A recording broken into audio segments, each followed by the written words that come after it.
il a vendu son pouvoir au RDPC, au régime. Mais la réalité est qu'il a performé pendant l'élection. Et au nom de cela, nous pensons que, bon, il faut peut-être le laisser dans cette commission. On va se focaliser sur une nouvelle sortie de Ben Modo qui accuse Issa Choma Bakary d'avoir vendu sa victoire au RDPC.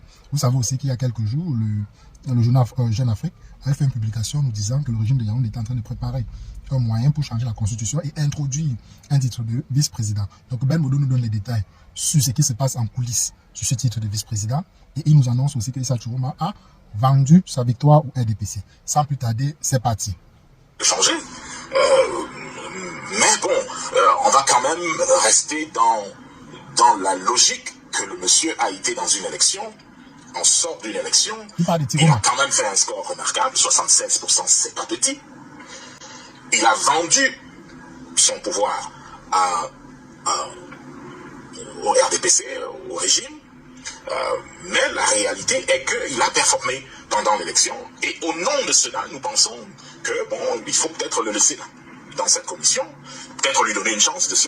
Bon, vous avez entendu comme moi, il accuse Issa Choma Bakary d'avoir vendu sa victoire au RDPC.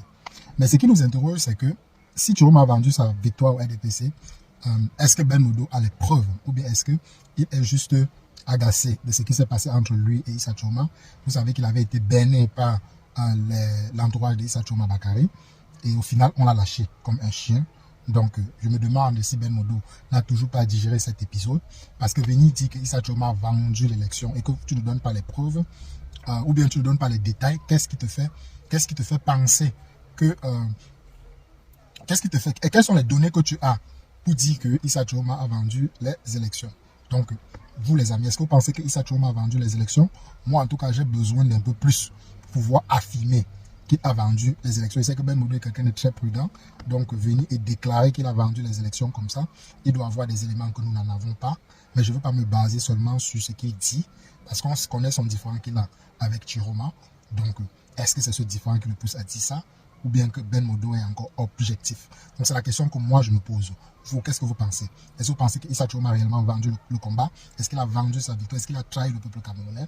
Vous savez qu'actuellement, il est en train de recevoir des balles sur Internet par l'équipe des corps, et les torts envoient les balles à Camto. Donc, les leaders camerounais, en tout cas, il faut avoir le cardio pour être un leader au Cameroun. Donc, il y a un autre segment que Ben Modo nous parle à propos du changement de la constitution. Donc, sans plus tarder, c'est parti. M'intéresse. Et je ne peux pas rester muet, je ne peux pas rester tranquille lorsque je vois des plans machiavéliques qui sont en train d'être faits pour perpétuer la douleur du peuple camerounais. Et donc j'ai pensé qu'il fallait que j'ai cette petite conversation avec vous ce matin, malgré le contexte, pour vous dire ma pensée. Et peut-être donner une ou deux petites recommandations allant dans le sens. On décidait de représenter M. Biya en attendant qu'il trouve une solution. Nous le disions il y a 5 mois, 6 mois, 4 mois, et nous savions de quoi nous parlions. La preuve, c'est que aujourd'hui, c'est exactement ce scénario qui est en train de se présenter. Le scénario initial était que le président allait nommer le candidat que eux ils avaient comme vice-président, sauf que au sein du RDPC lui-même, les boucliers, lorsque nous avons commencé cette dénonciation, les boucliers se sont levés et ce n'est plus du tout évident que M. Ngongo, qui était pressenti pour être le vice-président, ce n'est plus du tout évident qu'il soit la personne qui sera nommée vice-président. Vous entendez ça, c'est un gros scoop. Donc, le régime de Paul Biya, en tout cas Ngongo, voulait avoir le titre de vice-président et par cela, traverser directement pour devenir président au Cameroun.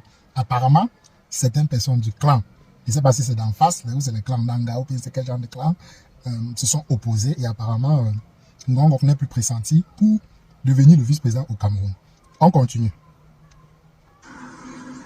Alors, on est en train de penser un certain nombre de scénarios où on se dit, bon voilà, on va faire une présidence à 2 têtes ou à 3 têtes, et où il y a un président qui viendrait du NOZO, un vice-président qui viendrait du NOZO, un secrétaire général qui viendrait du centre, et puis un secrétaire général adjoint qui viendrait du nord. Donc ça, ce sont les conversations qui ont lieu au moment où je suis en train de vous parler. Et on ferait la constitution de telle sorte que... Dans le régime de bien envie de faire un peu, où nous sommes pas tribalistes, on veut mettre les gens du NOZO, on va mettre les gens du centre et les gens du nord. Vraiment, une grosse mascarade. L'andouille, quoi. Le président, le vice-président, s'il devient président, ne peut pas changer son gouvernement, ne peut pas changer le secrétaire. Donc, en fait, une pirouette, quoi.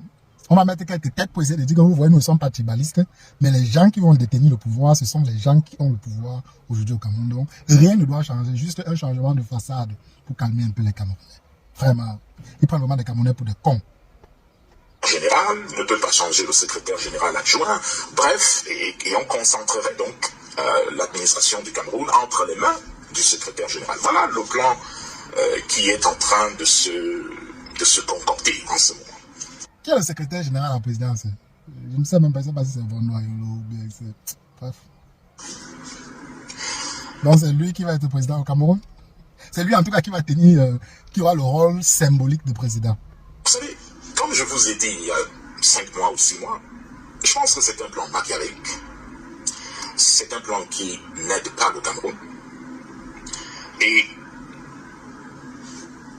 ceux qui ont ce plan ont réussi il y a 4 mois à se maintenir au pouvoir. Mais pour moi, je pense qu'ils ont réussi parce qu'ils ont su planter un cheval de Troie au sein du peuple camerounais. Et ce cheval de Troie était M. Issa Chiroma Bakary. J'ai expliqué. Vous avez entendu? Il dit que Issa Chiroma Bakary était un cheval de Troie. Donc, il persiste et il signe que Issa Chiroma est un traître. Qu'est-ce que vous pensez, les amis? Et de long en large, pourquoi je le dis, et j'en suis plus convaincu aujourd'hui qu'il y a 2 semaines ou 3 semaines. J'apprends d'autres choses que je ne savais pas il y a 2 semaines. Mais dis-nous, Ben, dis-nous que ceux qui espèrent encore que Issa Chiroma incarne la résistance ou le changement, qui puisse plier le bagage et les classer dans un placard. Tu ne peux pas venir nous dire que Issa Chiroma est un pion, tu as les preuves, bref, mais tu ne donnes aucun détail. On ne peut pas quand même te croire sur parole, d'autant plus qu'on connaît ton passé récent avec l'équipe de Issa Chiroma Bakary. On a besoin d'avoir des détails, monsieur Ben. Et qui font état de ce que vraiment M. Chiroma était en réalité, comme on dit, le 10 du RDPC. Et c'est dommage. Il dit le 10 du RDPC, donc c'est le RDPC qui a envoyé Issa Chiroma pour distraire le peuple camerounais. Voilà ce que Ben Modo affirme. Et je répète, Ben Modo c'est quelqu'un de très prudent. Donc venir à Mondo Vision et accuser Chiroma, en tout cas je ne sais pas. J'ai quand même du mal à croire Ben Modo. Donc les amis, j'aimerais vous entendre en commentaire. Qu'est-ce que vous pensez? Dommage parce que nous nous sommes laissés berner, moi particulièrement, ayant cru qu'il y avait un candidat sérieux. Donc c'est pas que j'ai jamais vraiment pensé que M. Chiroma était sérieux, mais je me suis dit que bon, même s'il n'est pas sérieux, face à la pression populaire, il peut devenir sérieux. Peut-être qu'il déciderait de se ranger du côté du peuple. Malheureusement, on n'apprend pas à un vieux singe de faire affaire des grimaces. Et donc, le peuple camerounais a subi ces grimaces. Et aujourd'hui, le peuple se retrouve floué. La deuxième phase est donc en train d'être exécutée. La phase où le régime en place va se créer une organisation pour modifier la Constitution afin que ce régime reste au pouvoir pour un certain nombre d'années. Donc c'est cette phase dans laquelle le Cameroun se trouve en ce moment. Et c'est la raison pour laquelle je fais cette vidéo, pour avertir, comme je l'ai fait autrefois, pour dire que bon, voilà le plan.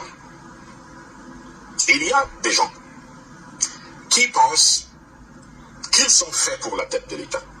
et qu'ils doivent y rester, quel que soit lambda. Nous avons dit à ces personnes-là que, et moi j'ai contacté les dites personnes pour leur dire, vous ne pouvez pas sérieusement penser qu'après 44 ans d'un pouvoir où le peuple n'a pas fait partie de la solution, que vous pouvez aujourd'hui, après 44 ans, penser que vous allez continuer dans les mêmes travers en écartant le peuple camerounais. Je leur ai dit récemment, il y a 2 semaines, il y a 3 semaines, j'ai eu ces discussions. Alors, mon plan était simple. Bon, on va arrêter ici. Ben Modo va nous parler de son plan, qu'il faut Ngongo, il faut Tamto, il faut tel. Bon, ça ne nous intéresse pas. Parce qu'on sait que les gens du pouvoir ne feront jamais quelque chose comme ça. Ce sont des gens qui ont pris des armes contre le peuple camerounais. On a entendu un bon Yolodi qui ne voulait pas aller en exil. On a entendu beaucoup de classiques du pouvoir qui vont perdre leurs intérêts. Donc, c'est pas après avoir pris les armes pour tuer le peuple qu'ils vont décider d'être frappés par un certain éveil et décider que ils vont décidément lâcher le pouvoir. Donc, on a pensé que Chiroma est un traître et il est venu seulement pour distraire le peuple camerounais. Et qu'est-ce que vous pensez de la constitution qui est en train d'être préparée pour être changée? Donc, les amis, j'aimerais vous entendre. J'ai rigolé énormément aussi les accusations de Ben Modo par rapport à Chiroma, bien sûr. Qu'est-ce que vous pensez? Est-ce que Chiroma était un pion? Est-ce qu'il était fabriqué par le régime? C'est que Wilfried Ekanga a toujours défendu cette hypothèse. Et aujourd'hui, Ben Modo donne raison à Wilfried Ekanga. Donc, moi, personnellement, je pense que j'ai besoin de plus pour être convaincu. Pas juste cette simple déclaration, d'autant plus que je connais le passé que Ben Modo a eu avec Chiroma. Donc, je me dis qu'il y a un peu d'émotion là-dedans. Mais bon, l'avenir nous le dira. Si il était un vrai traître pour le régime, on le saura de toutes les